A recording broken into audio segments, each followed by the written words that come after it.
मैं उनको देखती हूँ। आज से कुछ समय पहले आप सोचो कि एक महिला जो शादी नहीं करती है समाज में और वो इतनी समाज सेवा के क्षेत्र में बहुत आगे बढ़ जाती है, कोई सोच भी नहीं सकता। क्योंकि अगर किसी महिला ने शादी नहीं की है तो सबसे अच्छा उस पर क्या होता है, लांछन लगाना, है ना। घरों में भी अगर महिला की कमजोरी सबसे बड़ी होती है उसकी चरित्र पे लांछन लगाना, तो उसको एकदम डाउन में ले आने की एक युक्ति है समाज के पास। देखो, समाज में बहुत सारे वर्ग हैं और उन वर्गों में अगर कोई शक्तिशाली वर्ग है तो उसके पास 3 चीजों में से कोई चीज होती है। उन चीजों को देखो, समाज की संरचना को हमें समझना पड़ेगा। 3 चीजें होती हैं जिनसे शक्ति मिलती है। वो है, सबसे पहली चीज है विद्या। जिसके पास एजुकेशन है, आज आप सब देखते हो, एजुकेशन है या उसके पास बाहुबल है या उसके पास धन है। एक चौथी चीज भी होती है, अगर उसके पास सत्ता है। अगर ये 4 चीजें हैं तो वो पावरफुल है। इन 4 चीजों में से किसी को वंचित कर दो तो वो कभी भी पनप नहीं सकता है। समाज में कहते हैं ना, पिछड़ा वर्ग, अति पिछड़ा वर्ग। क्यों है वो पिछड़े? क्योंकि ये 4 चीजें उनसे छीन ली गई। और सबसे बड़ा वर्ग, उनकी तो बातें होती हैं, महिलाओं का वर्ग है। महिलाएं आज पढ़ने लगी हैं, आज के समाज में पढ़ने लगी है। पहले महिलाएं नहीं पढ़ती थी तो उनको समझ ही नहीं है ना, क्या एजुकेशन नहीं है। घर में कोई बात होती है ना, कोई राय लेनी होती है तो तुम साइड में हो जाओ ना, तुम्हें कोई समाज की कोई नॉलेज नहीं है, तुमने क्या देखा है दुनिया में, ऐसा बोला जाता है। बहुत प्रैक्टिकल है। और आजकल पढ़ी लिखी महिलाएं ना, उनसे भी ऐसे ही बोल दिया जाता है कि तुमने समाज में कुछ नहीं देखा है, तुम कुछ नहीं जानती हो। अपनी सोच को, अपने एजुकेशन के लिए क्यों सरकार ने राइट टू एजुकेशन कानून बनाया? माना 14 साल तक के बच्चों को फ्री एजुकेशन है, क्योंकि सरकार भी समझती है कि बगैर एजुकेशन के जो निचला तबका है वो कभी नहीं बना सकता। कोई किसी को कितना भी पैसा दे दे वो उसको खर्च कर लेगा, खर्च हो जाएगा, वो फिर वैसा का वैसा है। बाहुबल दे दो, कोई बीमारी हो गई तो फिर वो कमजोर रह जाएगा, ठीक है ना। राज सत्ता बदलती रहती है, वो परमानेंट है। लेकिन एजुकेशन एक ऐसी चीज है जो परमानेंट है, जो व्यक्ति में संस्कार डालती है, जो उनकी सोचने समझने की क्षमता को विकसित करती है। अगर खुद के अंदर पोटेंशियल है तो उसे कोई नहीं रोक सकता। इसीलिए आजकल लड़कियों को हटाया जाता है। डोमिनेटिंग स्टेट होता है कि मैं सुप्रीम कब हूं, जब कुछ लोग मेरे नीचे हैं। अगर मेरे नीचे कोई है नहीं है तो मेरी तो कोई वैल्यू नहीं है। राजशाही कैसे चलती थी कि एक राजा होता था, बाकी सब प्रजा, मैं डोमिनेट, मैं सुप्रीम, सब मेरे दास-दासी हैं। इस मेंटलिटी को बदल सकती है सिर्फ और सिर्फ शिक्षा। एक बहुत गरीब तबके व्यक्ति अगर पढ़ के अधिकारी हो जाता है, अपने अधिकारों के प्रति अवेयर हो जाता है, तो उसे कोई नहीं रोक सकता।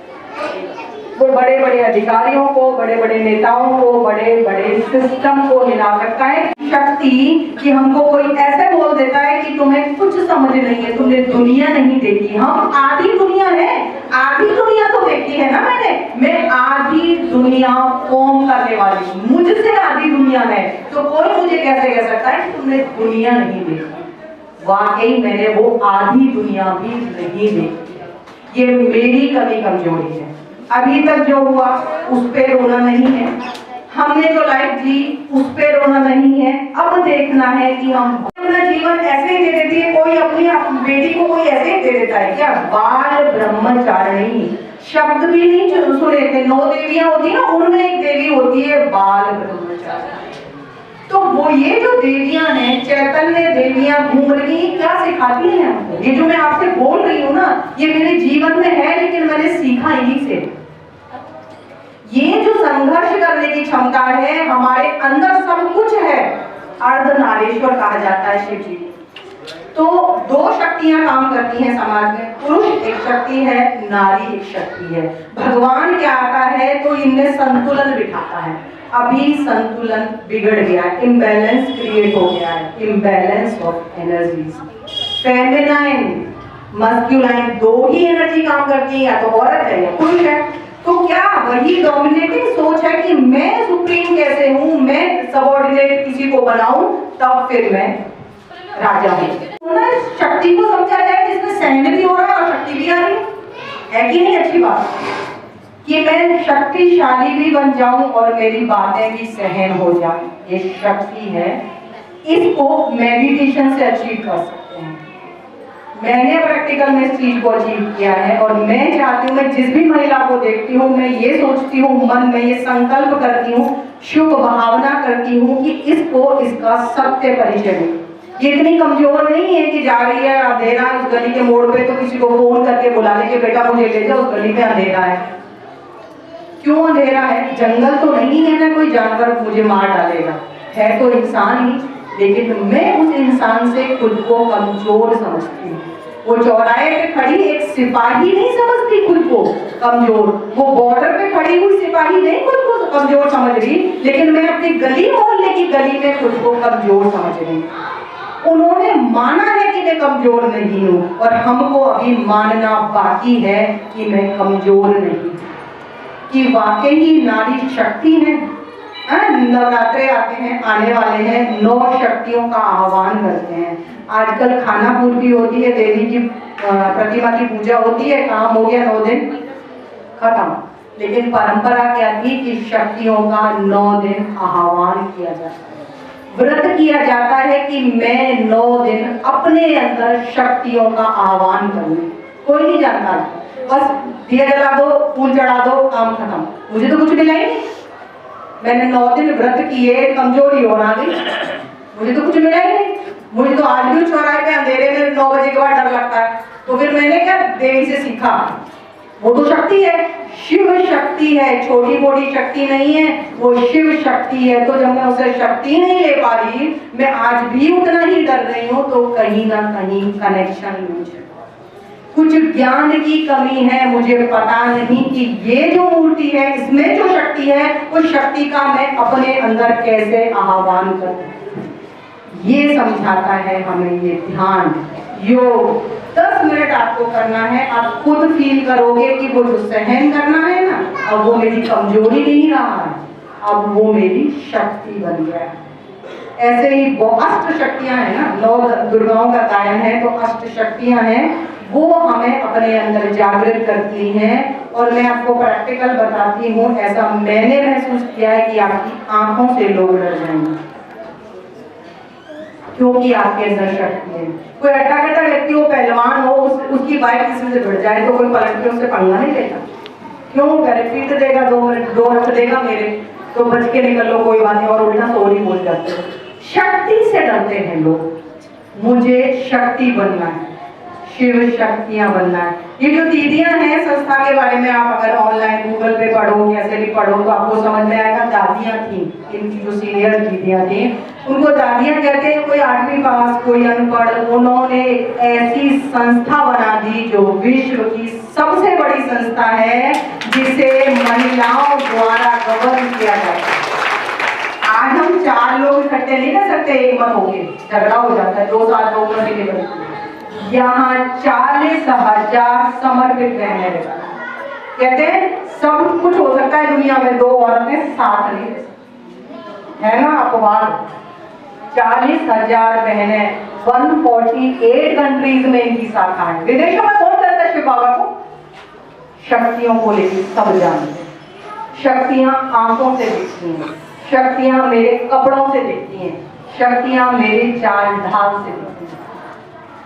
तो वो शक्तियां हमें जागृत करनी है। चाहे आज खुद की तारीफ का दिन है, तो हमने इतना बोल दिया नारी शक्ति। पुरुष भी एक शक्ति है, वो भी ऊर्जा है, उसको भी सेम। नारी के लिए एक मेन चीज होती है पालना, वो भी एक शक्ति है। उसी शक्ति की हमारे अंदर कमी है, इसलिए बच्चों में संस्कार नहीं है। हर चीज एक शक्ति है, जैसे कहते हैं ना, मन जीते जगत जीते, संकल्प एक शक्ति है। ये सब पता है उनको, कुछ ऐसा नहीं जो हमें नहीं पता है।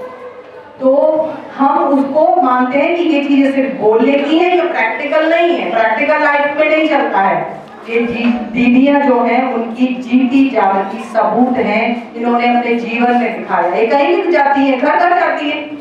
आज एक लड़की आपके मोहल्ले में भी चले जाए तो दुनिया बात बनाने लग जाएगी, 2 दिन पता नहीं उसकी लड़की से घर क्यों जा रही। ये बहनें गांव गांव, बड़े बड़े शहरों में, विदेशों में इन्होंने झंडे गाड़े हैं भगवान के नाम पर। क्या माना इन्होंने कि हम शक्ति, हमें कोई नहीं हरा सकता। कुछ भी मानो ना मानो, लेकिन आप आधी शक्ति हो।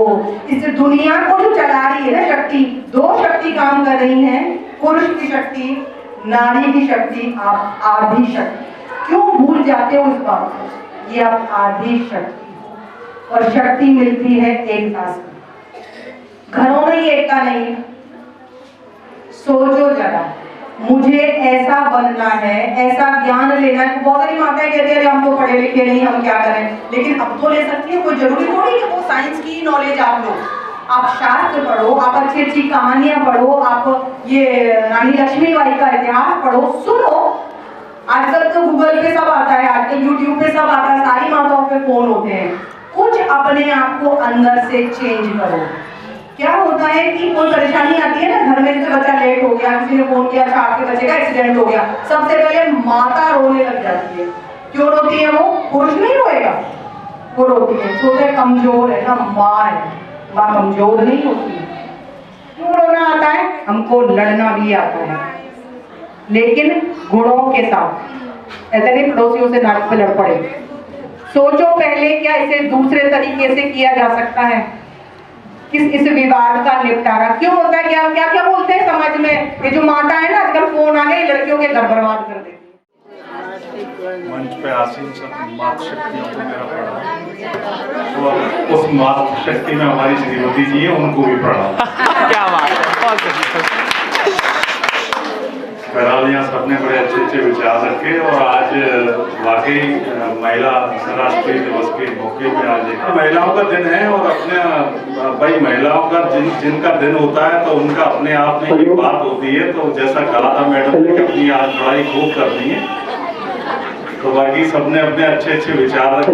बाकी मैं कुछ योग के ऊपर कहना चाहूँगा। योग का तो वास्तविक अर्थ ही जोड़ना है, और ये योग जो है, ध्यान जो मेडिटेशन हमें सिखाता है, उसका जोड़ना है। बड़ा सीधा सीधा शब्द है, आत्मा को परमात्मा से जोड़ना।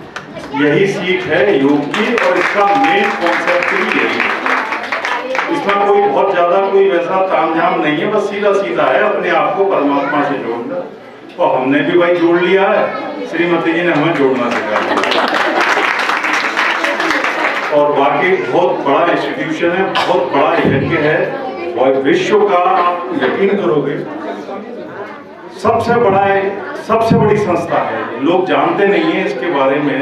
ग्रामीण क्षेत्रों में अगर देखा जाए तो विश्व में 148 देशों में ये संस्था है, और बहुत ही जबरदस्त दादियों ने वाकई झंडे गाड़े। अमेरिका, यूके, लंदन, यूके पूरा, बड़ी ऐसी कंट्री जहाँ मतलब मुस्लिम कंट्री है, जहाँ लोग मतलब आप जा नहीं सकते, वहाँ पे हमारे दोस्त बने हुए हैं हमारे। बस यही कहूँगा, बहुत बहुत धन्यवाद।